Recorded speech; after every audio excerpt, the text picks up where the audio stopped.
This video is not intended for children. Viewer discretion is advised. If you haven't already, please like, share, and subscribe. Thank you. Thank you.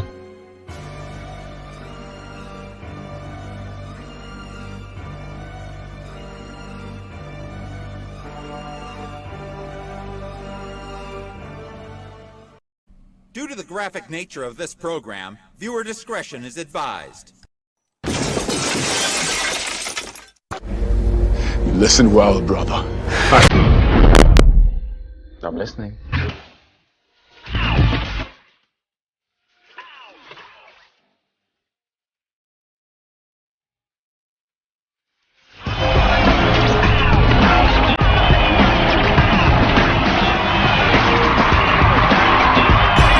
You out. Yeah. Hello, everybody. Good morning. How is everybody doing this morning? Wow, everybody is here. Thank you so much. Adiga Outlaw, Purple Lady, Samantha Joe. That guy says, Mark the Infinitely Tired, Speaker for the Dead. Axonar Comics, Hell Trey. Trey had such a kick-ass show. I missed the first part of it yesterday night. But man, what a kick-ass show. RR. My brother from another mother, Adiga Outlaw, Captain Shrek. Good morning, Captain Shrek. Dave G Sound. How is everybody doing this morning? Sit room number one, sci-fi. I know Jedi Bill's here. Jedi Bill 797 and Nina. Good morning, guys. Good morning. Thank you so much for being here. Kathia Star. How is everybody doing this morning? Man, Speaker for the Dead. The Speaker for the Dead is here. I have not seen Lori Roberts, the Destructor, yet. My Guardians are here, though. Heiress of Chaos, RR, Lady Mist. How is everybody doing? Hello, Psychodorp 9. My brother, how is everybody doing? And you know who else is here? You know Dave Bob's here. He's waiting. Robert Pearson, Cobalt, and Pudgy. Hail, guys. Guys, hello, good morning, and thank you. Thank you so much for being here. So I am going to bring in my permanent guest on Thursdays. You know him. You love him. He is the man that voiced the first part of the intro you guys just saw, asking you to like, share, and subscribe. Dave Bob, how you doing, brother? I'm doing great, Loki. How are you? I am doing great, man. That guy says is here. He's going to knock you out. Oh, yes. I love that opening, man. I knew I was going to have to do that opening. Josh and Rebecca Momini, good morning. Good morning, guys. How are you doing? How are you guys doing? So before we get started this morning, I have a special message. I have a message for my brother from another mother, Christopher. Guys, you know Christopher. He has been in chat before. He has hung out. He originally went by Chaos AD. Hell of a name for a song, by the way. And it is his 40th birthday today. So, guys, give a little love to Christopher. He just turned 40. First message I got this morning was, man, I woke up and it's 40. I'm like, yeah, but life's going great and you got a shitload of money. He's like, that's true. Oh, man. Oh, Mexican Iron Man's here. Hey, I'm not gonna make it. I'm not gonna make it through the whole show. I've been working all night, but try. So what happened yesterday? We'll get into that in just a second, real quick. But I want to wish him a happy birthday. Happy birthday, Chris. You are my brother. I've known this guy since he was in diapers, y'all. I have known this guy since we were in diapers. We went to elementary school together. He is the oldest friend I've got. And a lot of love, brother. A lot of love. You only turn 40 once, man. You only turn 40 once. So happy birthday. A lot of love in chat. Josh and Rebecca Momini, Mark the Infinitely Tired, Samantha Joe, all giving you happy birthdays. Psycho Dwarf 9, Purple Lady, throwing out that happy birthday. That guy says got the cupcake with the candle in it. Adiga Outlaw, guys, thank you so much. I know it's weighed on his mind. And there he is. Thank you, brother. Thank you, Chris, man. Thank you for being here, brother. People, all you people that support me, it doesn't matter how long I've known you. Thank you. And Chris has always had faith in me, even when nobody else did. He was like, if anybody can do it, Loki can. So thank you.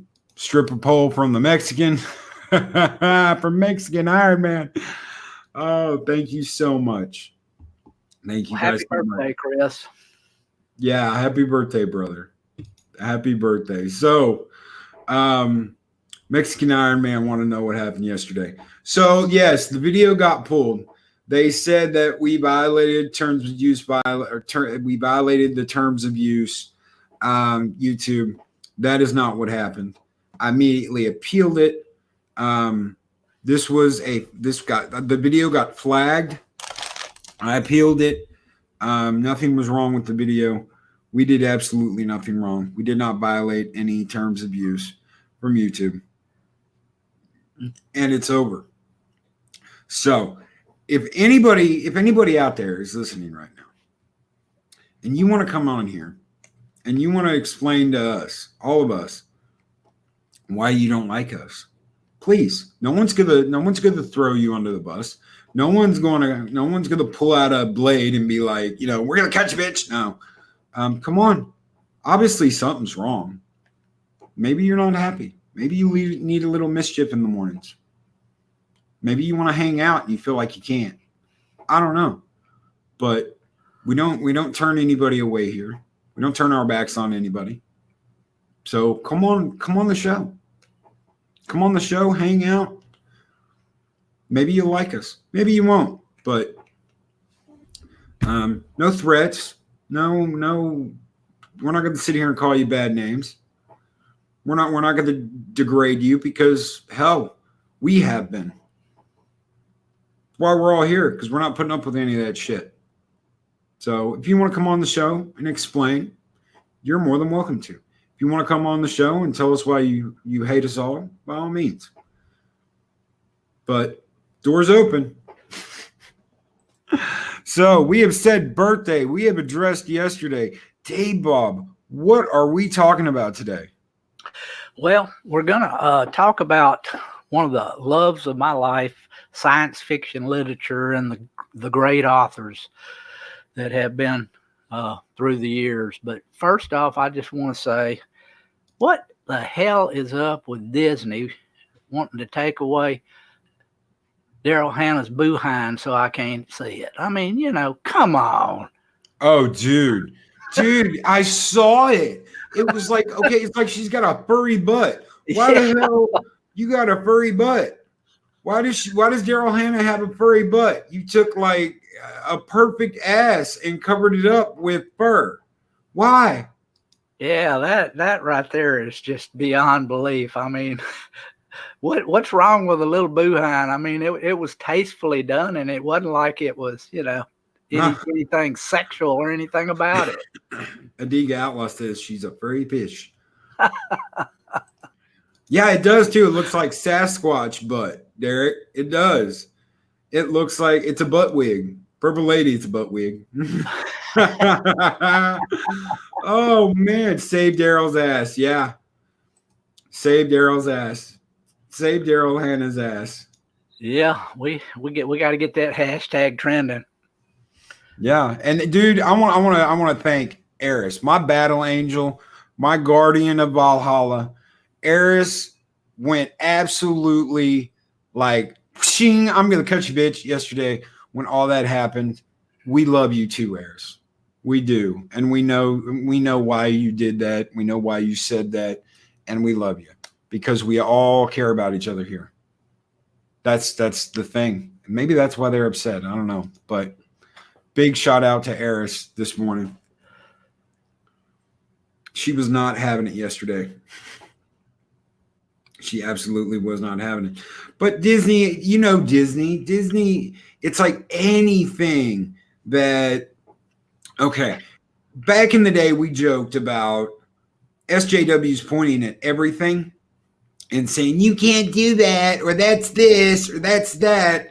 It's like Disney's taking that to the extreme. It's ridiculous. I mean, it's got to the point where they're really just rewriting everything. It's uncalled for. Yeah, and the call went out. The call went out, what, a year ago? Save your physical media. Yes. You know, Doomcock threw that video out. Save your physical media. Do not trade it in. Do not sell it. Do not get rid of it, because the things that are on the streaming services can be changed like that. All it takes is someone snapping their fingers and saying, do it, and you've lost something. It's been changed. Well, it's like all the old cartoons, that were, honestly, they were politically incorrect, and they were actually racist and such, but they were a product of their day, and they shouldn't be changed just because of modern sensibilities.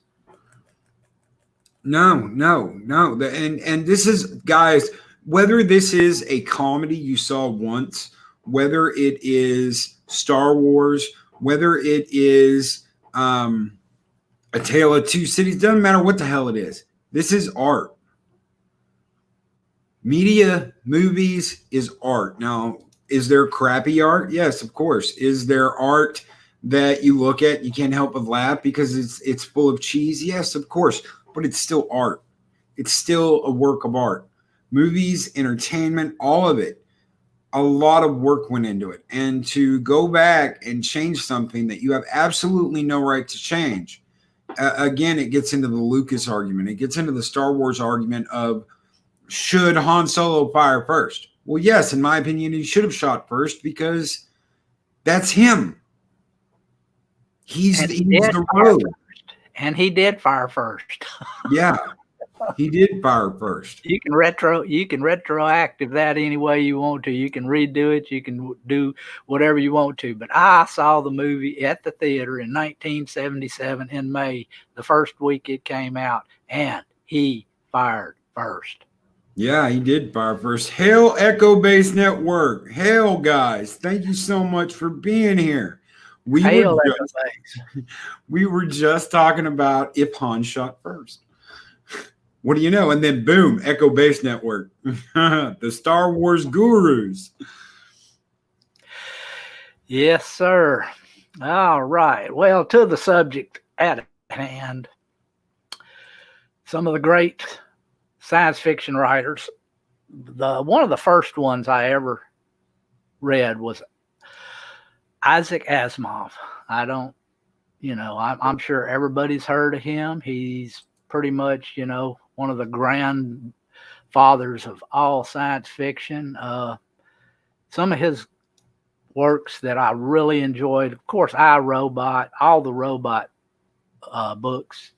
He was one of the first, actually, he was the first person that ever came out with robots that actually were not monsters, killers and whatnot, trying to, take over the world and everything else, which, we're kind of getting back to now with all the rogue AIs and everything on everything like Star Trek and whatever. Oh, they've gone completely off the rails with it, dude. Yeah. But, he had a more hopeful look at the future with the robots actually being, servants to man. And, of course, they were bound by the 3 laws of robotics. You cannot harm a human being. You cannot, through inaction, allow a human being to come to harm. And then if the 3rd law was protect yourself if it doesn't interfere with the first 2 laws. But, yep. Like I said, he had a hopeful look at that. And, of course, the Foundation books that he had, Foundation, Second Foundation, Foundation and Empire. He had pretty much a grand scope of, his universe, the way things that he, looked at through that. And that was one of my very first pretty much go-to guys when I was reading science fiction. Guys, I would love, I'm going to show you a picture here in just a second. And this is one of the very first times. Give me just a second to pull this up real quick. Oh, hold on one second. Let me see. Of course not. Oh, come on. Okay, I'll just show you guys because it's not going to let me expand it. So let me see if I can save. See if I can save this, and I'll pull it up. Let's see if I can zoom in on this. All right, there we go. Let's see. Share screen. I want to share this with you guys because this is the very first time I saw him, and not a lot of people know this. Some do, some don't. I'm going to share this real quick. Bam. That is Leonard Nimoy in I, Robot. Yep. And that was a Twilight episode. That was a Twilight Zone episode. The first time I ever saw him was not in Star Trek. The first time I ever saw him was in a black and white Twilight Zone episode. Yep. He was a schmarmy newspaper guy. And I always remembered that. And I remember asking my dad how he could be in two shows at the same time. And he was like, well, he's an actor, because I didn't understand. I thought, oh, TV. I didn't get it. I was a little tiny kid then. And, but I absolutely, man, there's so many great people and so many wonderful directors, artists that have been involved with bringing these books that Dave Bob's talking about to life. It's absolutely amazing if you really look into it, how much that has brought out creativity in others. Yes, sir. And Robert Heinlein, he is another one of my favorites. He was probably one of the first one that really, was, I don't know, more hardcore science, He wanted the science to be right, or, the science at the time, what they understood to be right. And he brought a lot of authenticity to his works with that. And, of course, he had so many great novels. I mean, a lot of them were made into movies and stuff, but Starship Troopers. Now, the movie was shit.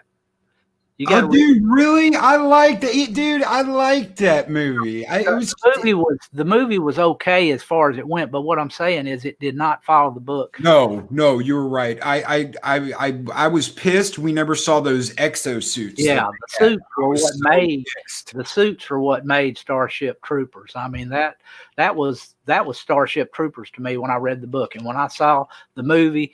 I mean, I didn't mind that, the action and scenes and the actual bugs and stuff like that were interesting. But without the suits, it just wasn't Starship Troopers to me. That's what I'm saying as far as that goes. Movie, it was all right as far as it went. Hey, Josh and Rebecca, just because you commented about that, I want to read you guys something really quick. I was having a conversation with my daughter yesterday, and she sent me this music, and I couldn't make it through the song. I could not make it through the song. And she's like, well, I thought it'd be right up your alley. I was like, no, I like AC/DC and stuff like that. She's like, yeah, but it's good music. I'm like, well, I guess I'm a boomer.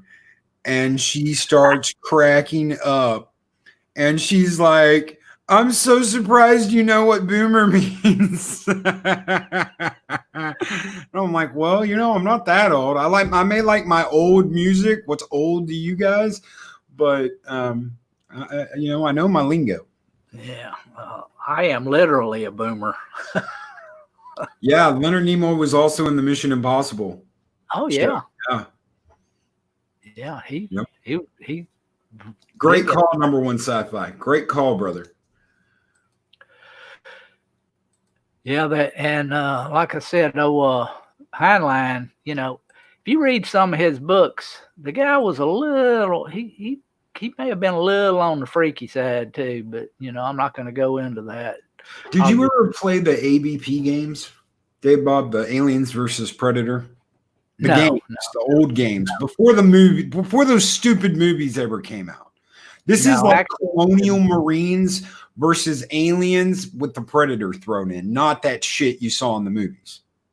I actually, I've never been a really big gamer. The last game I played was, like I had told you before, was Battlefield 2, and that was probably 15, almost 16 years ago now. These came out that long ago. These came out back then. These came out when I was in my early 20s. So yeah, this is almost 20 years ago.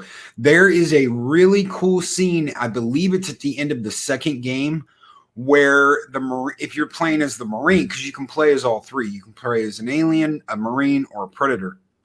If you're playing as the Marine towards the end of the Marine game, you come up on a suit that's like Ripley's, but it's got armor, it's got a Gatling gun, a rocket launcher, and a flamethrower. Flamethrower, and I think like a rail gun is on the left, and you've got a rocket launcher and a Gatling gun on the right. And it immediately made me think of the Starship Trooper books, the suits in the Starship Trooper books.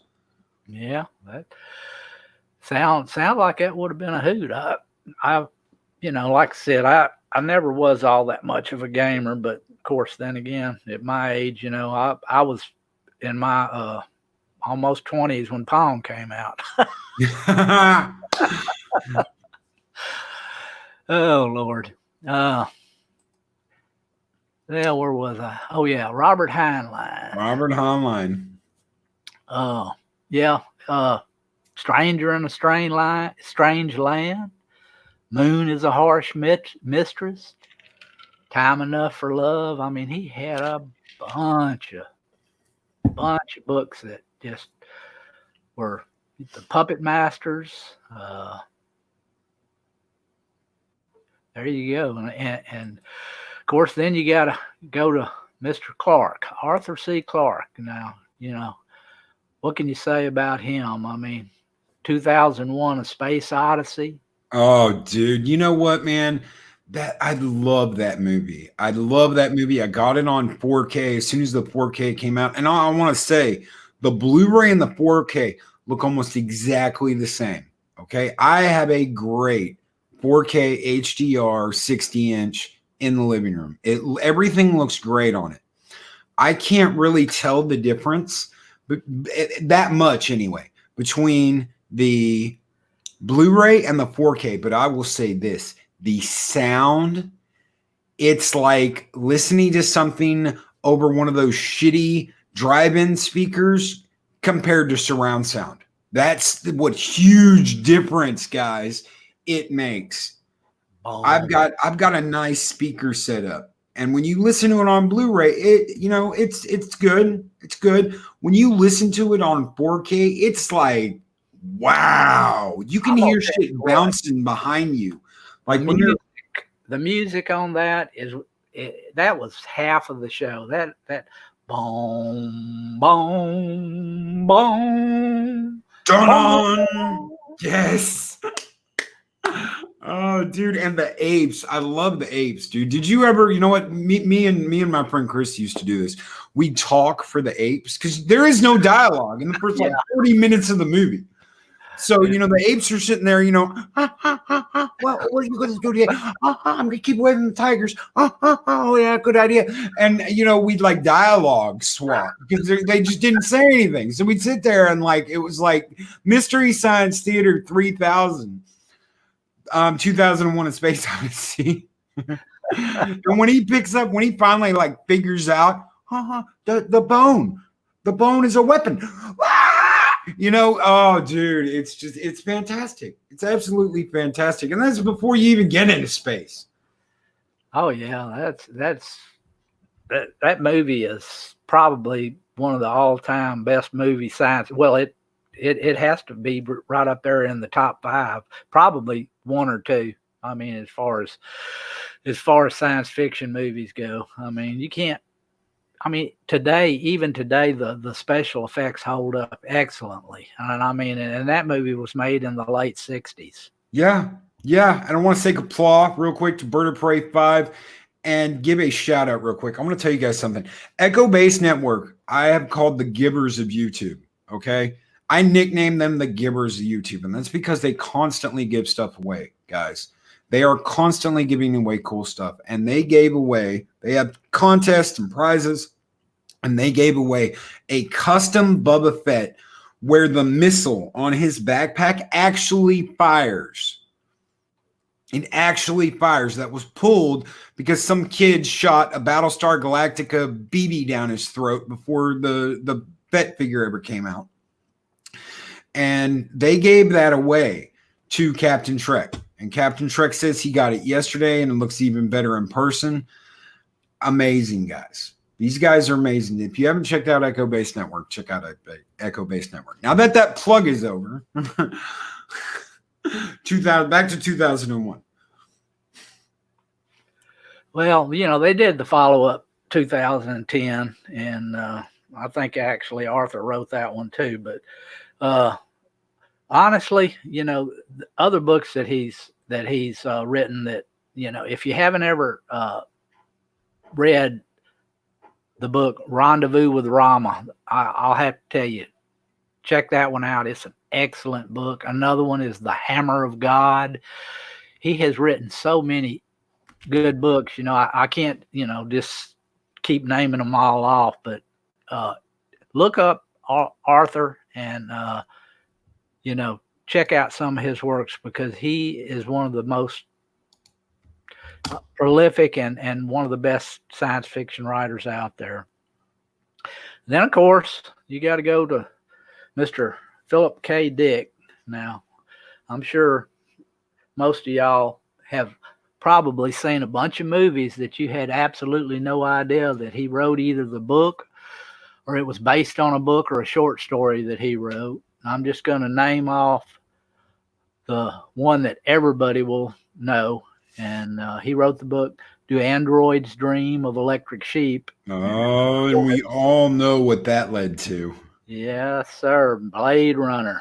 That book right there is what started that. That, in my opinion, is probably, for me, is my number one science fiction movie that I've ever seen, was Blade Runner. I absolutely love that movie. And I want to ask you something. Because it's I know we're going to have the exact same answer. What is your favorite line in Blade Runner? Mine? Yeah, what is your favorite line in Blade Runner? It's the when Roy was dying. Yeah. When his little speech there, that's it. I don't know if that's a line, but that last scene when he dies and then the dove flies out of his hand, that's got to be it. Yeah, the tears in the rain dialogue. Tears in the rain, yeah. I've seen things you people wouldn't believe. Attack ships on fire off the shoulder of Orion. I watched sea beams glitter in the dark near the Tannhauser Gate.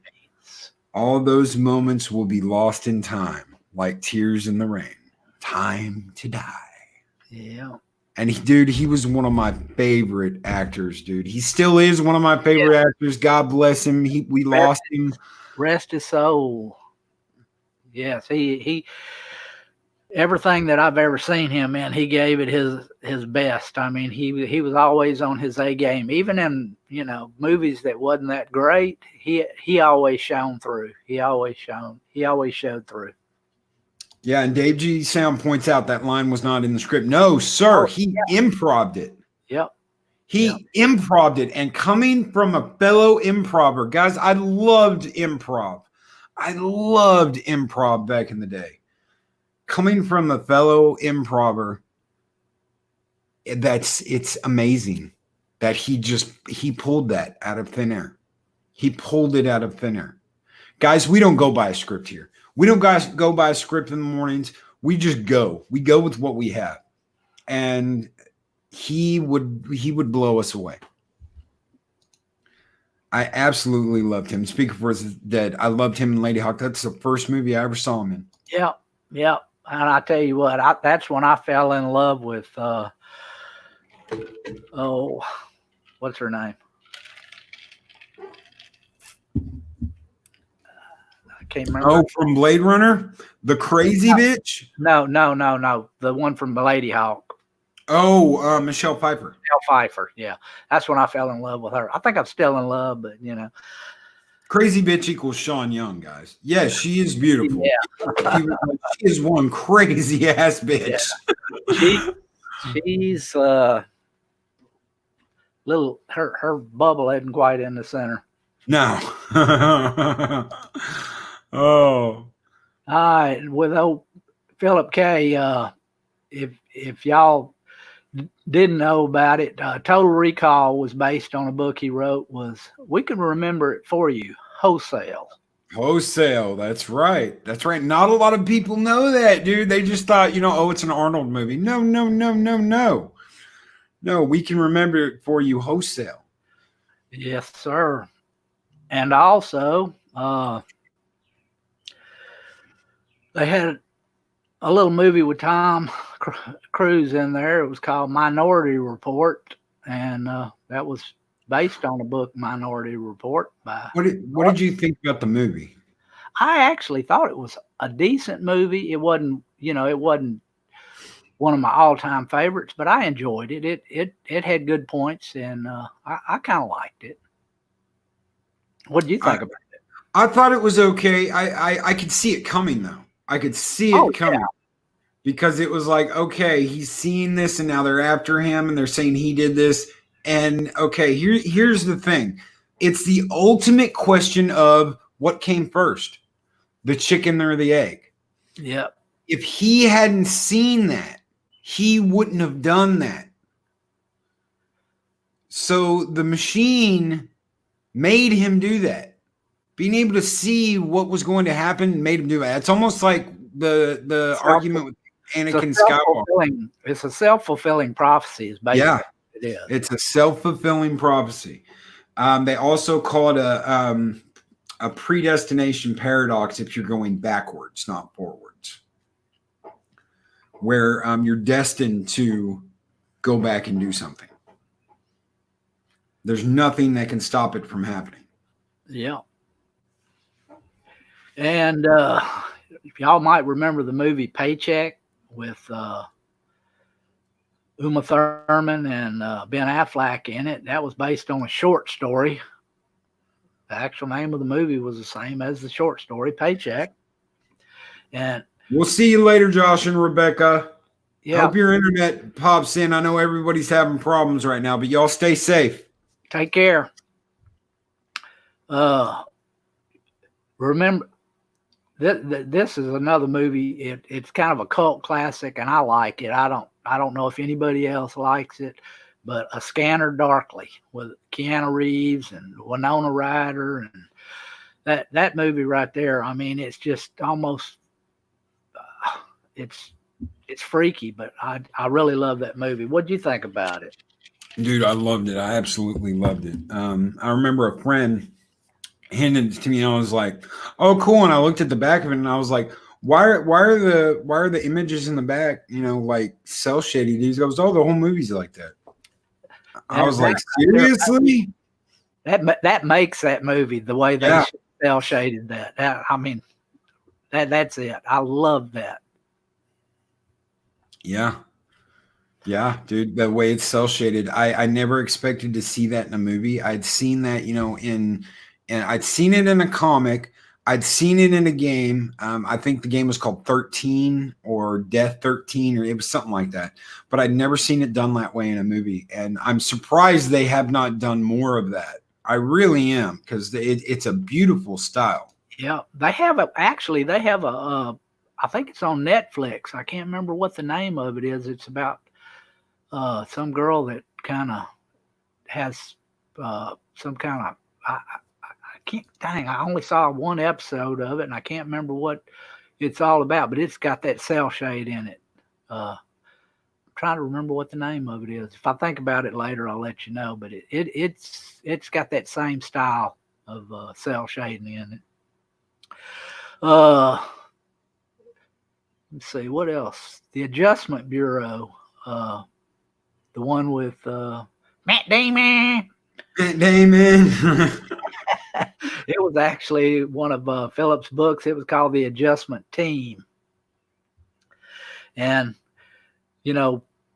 I'm gonna throw this out there. If you haven't seen it, if you have Amazon Prime, his book, The Man in the High Castle, was made into a series, and I'm going to tell you right now, that is an excellent, excellent show. If you want to watch it, I mean, that to me, is it's like 3 seasons, I think, and it's very good. Just do yourself a favor if you haven't seen it.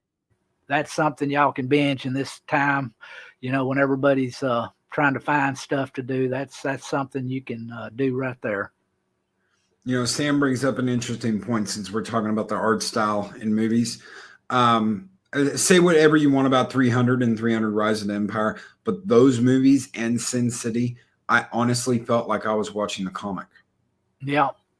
I really did. When I saw 300, I was just blown away. And then the ab memes started, about the abs they had, spray on and all this shit. But the art style of those movies are insane. I absolutely love them. And that goes right along with the Scanner Darkly. The art style they used in those movies was absolutely insane. And I'm surprised they don't do it more. I want a Batman movie like Sin City, dude. I want a Batman movie like that. I really do. Frank Miller, Batman Returns, but in the art style they used in the comic.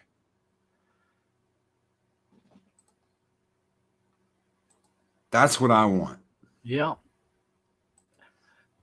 I tell you, comic books today, they just don't have the appeal to me like when I used to. I have thousands of comic books, but most of my comic books are from the 70s and 80s, and actually some are even the late 60s. Believe it or not, I had the very first edition of Spider-Man when I was a kid, and I think not the Fantastic whatever, the first appearance of him, but I'm talking about the actual #1 Spider-Man comic book. And my mother, she's a great lady, but she decided when I was in my teens that she was going to throw everything away. So there that went. That guy says, I miss playing the Cyberpunk tabletop RPG with friends. Those were some good times. Dude, my dad was all in for letting me play D&D. In fact, me and Christopher and other friends of ours used to play that shit all the time when we were younger. But he would not let me get into anything else. So we literally had to copy stuff from Cyberpunk and come up with our own way to play. And we did it with playing cards. We did it with just a regular deck of playing cards. You would use the 2 through 10, the 10 being the higher number, the better outcome, and the face cards and the ace were, I don't remember how exactly we did it, but those were special bonus ones. But dude, we literally had to copy that and come up with our own rules and our own way to play it. Cause dude, he wouldn't get it. He wouldn't let me have anything to do with it. I remember playing Vampire the Masquerade after that, another great tabletop RPG. And I had to go out and get my own books, dude. I just went out and got my own books. I was like, screw it. I'll go out and get them myself. And dude, I'm right there with you. I'm right there with you. And the Cyberpunk, the Vampire, all of that goes back to Blade Runner and those kinds of ideas and stories. Like Dave Bob's talking about, those authors, you have no idea how many games are influenced by that. Not just movies, but games, tabletop games, card games, video games. There's so much pulled from great book fiction, great sci-fi fiction and books. Oh yeah, that in Star Trek, the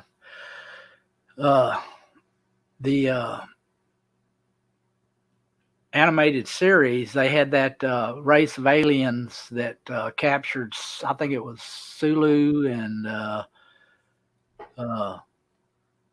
Spock and Uhura on that planet, and they were like giant tigers. They were called Kazin or Kazinti, and that's from I think that I'm trying to remember who wrote that. That's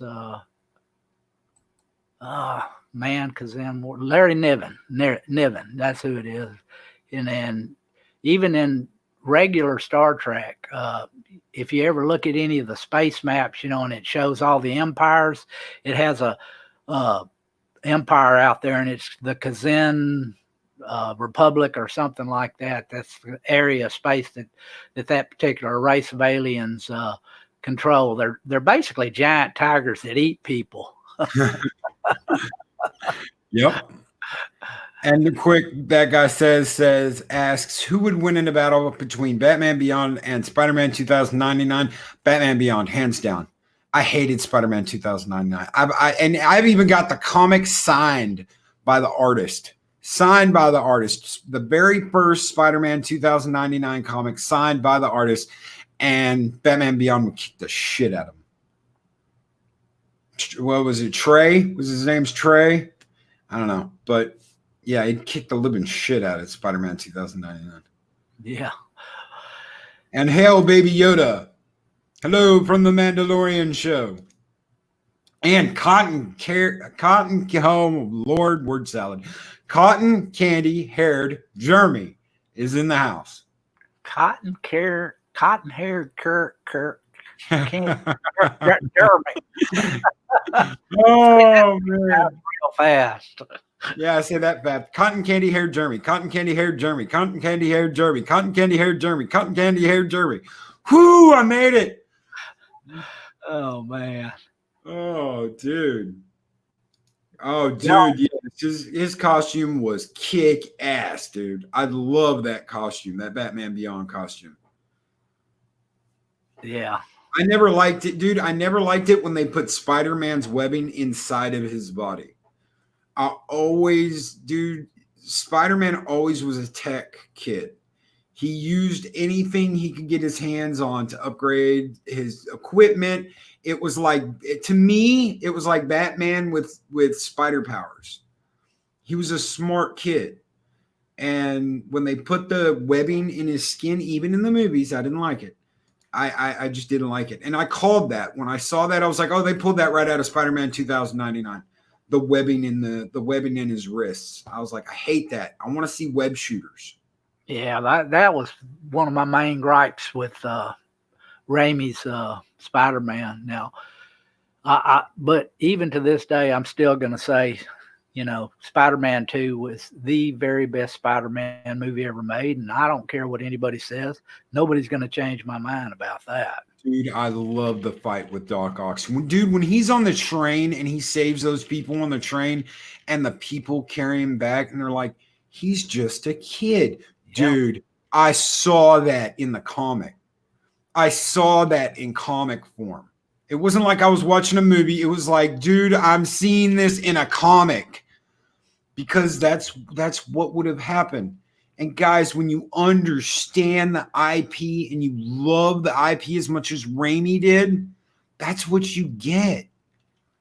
You're no longer, the fans are no longer watching a movie.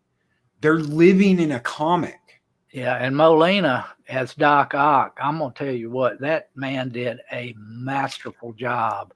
I mean, from, a nice guy that's mine, that actually gets taken over by the AI in his arms, that, just see his descent into madness, that was something to see. And he pulled that off well. He did. Lori Roberts, good morning. Welcome. Mexican Iron Man, you're going to have to run. Lori's here. Hey, Lori. How's it going, Lori? Good morning. And if I didn't say so earlier, oh, no, I did. I got cotton candy haired Jeremy. Oh, shit. Purple Lady says Alfred Molina was awesome. Oh, yeah, he was. Did y'all have any of y'all ever read any Fred Saberhagen's books? He came up with the Berserkers. It's kind of like, I think it's basically, I don't care what anybody says. I believe that's what the Doomsday Machine on Star Trek was actually based off. It was just pretty much one of the first rogue AI books, where another race, they ended up making machines to fight their wars, and then the machines ended up destroying the people that they were fighting against, and then they turned on their creators. The basic Frankenstein story, but in modern science fiction. Well, actually, I can't say modern science fiction because it was written in the early 60s, or late 50s, early 60s. But that's another author that if you get a chance to check him out, Fred Saberhagen. He writes some really good stuff too. Dude, I want to bring this up because you were talking about the big tigers. Did you? We'll go back to video games here for a minute. Did you ever play the Wing Commander games? I played. I think the first one. Okay, that's it. And as you got into 4, you've got a stellar cast. This was like the first stellar cast you ever had in a video game. No one did it like this before these guys. You've got Mark Hamill. You've got Malcolm McDowell. You've got John Rhys Davies. You've got Peter Jason, Tom Wilson. Tom Wilson being, hello, is anybody home? Think, McFly. Think. Oh, dude, you've got so many great actors and actresses in these games. And then they came out with that movie, and I was just like, but those games, man, the whole point of those games was you're fighting this enemy called the Kilrathi, which are like giant lions and tigers, walking, talking lions and tigers, and they hate humanity. They think we are weak flesh bags, and we don't have the heart, And then they meet Mark Hamill's character, and he kicks their ass, and they call him the heart of the tiger, because to them, he's like the only Uman that fights like they do. He's the only one that to them can stand up to them and give them an ass whooping. So they respect him for that. And it reminded me a lot of Kirk and the Klingons back in the day. Mm-hmm. The Klingons wanted to, they wanted to engage Kirk. It wasn't necessarily that they wanted to just suddenly pick a fight with the Federation. They wanted Kirk because Kirk stood up to him. Kirk was a Klingon. Yes, Kirk was originally a Klingon. Obviously, a Klingon crashed on Earth centuries ago, and Kirk is a descendant of that Klingon through the generations. And that is the only reason why he is a formidable warrior. Straight from General Chang. I would love to find out if that's canon. I really do. I would love to find out if that's canon. It was in Klingon Academy. It was filmed as a Star Trek episode. So is that canon? Do the Klingons really think that Kirk was one of them? Is there a statue of Kirk in the Hall of Warriors? Oh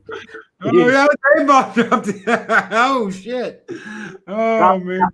Dropped my coffee cup.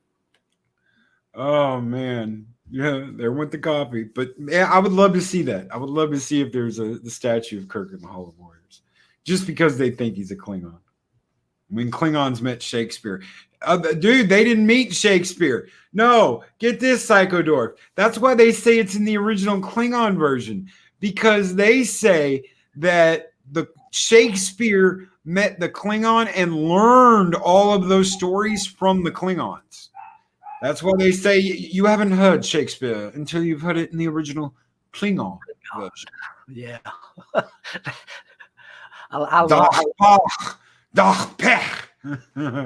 Yeah, I love it when the Klingons come up with those kind of ideas. It makes you think, huh? Could be, because they were running around in spaceships a lot longer than we were. Yeah, they were running around in centuries when we were still living in caves. They were exploring the galaxy and conquering. All right, can you hold on just a second? I gotta shut a dog up. No problem, brother. But they didn't get there on their own. See, there was a race called the Herc, and the Herc invaded Kronos, and they enslaved the Klingon people. And the Klingons flipped it. They took out the Herc and stole all the Herc's technology. So all the ships, all the stuff they have, the Klingons stole all of that from the Herc, but the Herc kind of deserved it because they tried to enslave the Klingons. So they didn't really get there before we did. They just stole what they had. Right. Well, that's an interesting point because the Kazin or the Kazenti, the giant tigers, that's basically their story too. They were being used as slave labor by a more advanced race, and that's how they got into their empire. They started stealing. Basically, they don't have any technology of their own. They just conquer and use other people's technologies. Yep. And we were talking ABP earlier in the books, guys. So I can't tell you whether it's canon or not because Disney owns Fox now. So who the fuck knows? In the books, though, if you watched Prometheus, the Predators got their technology, all of their technology from the engineers. They discovered a cache of engineered technology and they stole all their ion drive, the plasma caster, the cloaking stuff, all of that stuff came from engineered technology.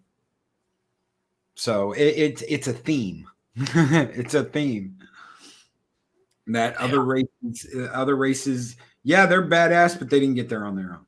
They stole that shit. Yeah, that really goes to a lot of the stuff in science fiction, basically superior races trying to enslave other people. Matter of fact, in the Heinlein mythos, he has a race called not Heinlein, but Nevin. There's a race of beings that rule the galaxy for millions of years, long before we ever came around, or anything in modern Trek type whatever, called the Slavers. I think that was actually in that animated series. They found that box that the Kazin were trying to get. It was the Slavers. They were such powerful telepaths that they could control any race. One telepath could control a whole race or a whole planet of beings. His mind was that powerful, and that's why they ruled the galaxy or the universe for so many millions of years. There's just all kinds of stuff that are tropes in science fiction and movies and stuff that you don't realize. Somebody wrote in a book, back in the 50s and 60s. Yep, that is true. Even before, maybe even the 40s. Yeah, maybe even in the 40s. Well, dude, you had oh my lord, I can't think of it right now. H.G. Wells. Oh, Time Machine, H.G. Wells. H.G. Wells writing even before that. You had H.G. Wells writing in the 1800s. Yeah. Or the 1900s. What 19th century. Well, 18th century. You had John Carter of Mars. That was back in the 30s or whatever. And Herbert, he wrote Dune. That's another classic. Yep. That I think they're going to try to remake the movie, but I think they've already done filming. They're already done filming part one. It's going to be 2-part movie. They're already done filming part one. They're putting in all the special effects and all this stuff. It will not be delayed. It's supposed to be out in September, but they're already gender swapping and flipping, and people are just starting to talk about that. I heard it was getting a little bit of the SJW type treatment. So Well, I'm not Viet real sure how Kynes- that's going to go. Viet Kynes is the father of Paul's love interest in the movie, and he dies. No surprise there. It was in the original movie. It's in the book. Viet Kynes gets the axe by Baron Vladimir Harkonnen. They are gender swapping that with a woman, and she's supposed to be a Jedi. A what? A Jedi. I believe it was Variety did the article. I'm not 100% sure, so do not quote me on that, guys, but I believe it was Variety who did the article. And she is supposed to be a Jedi. We will see. Okay. Yeah. So, anything else before we hop off here this morning? Anything else? No, everything, been covered pretty well. I just wanted to kind of throw out there that people, they may not realize what they're actually watching on TV or in a movie that, was thought up by one of the great science fiction writers. And get out there and read some books. I'm going to tell you what, reading is still fundamental. Captain Spire, I don't conquer. I liberate. We don't conquer. No one kneels around here. I liberate. No conquering, no kneeling. Ever by anybody. We kneel for no one. It's like when Aragorn is talking to the hobbits at the end of Return of the King. My friends, you bow to no one. That's right. We don't bow and we don't kneel around here. Guys, really quick, we are going to have a Valhalla meetup on Discord this Saturday at 2 p.m. So if you want to come and hang out, we will all be on Discord this Saturday, 2 p.m. Valhalla meetup. Be there or be square. Sounds great. Y'all take care out there. Everybody, have a great one. XNR Comics, Diga Outlaw, Jedi Bill 797RR, Lori Roberts, Captain Spire, Lady Mist. My guardians are here. And Dave Bob, you're a guardian too, aren't you? I think so. Member of Loki's personal guard. Yeah. Yes, the army. The army is forming. The guardians are forming. We will take Valhalla. That guy says, Mark the infinitely tired Psychodorp mind, Mexican Iron Man, my Mexican brother from another mother, Captain Spire, Baby Yoda, looking for some frog soup, Kate the Star. Guys, thank you all so much.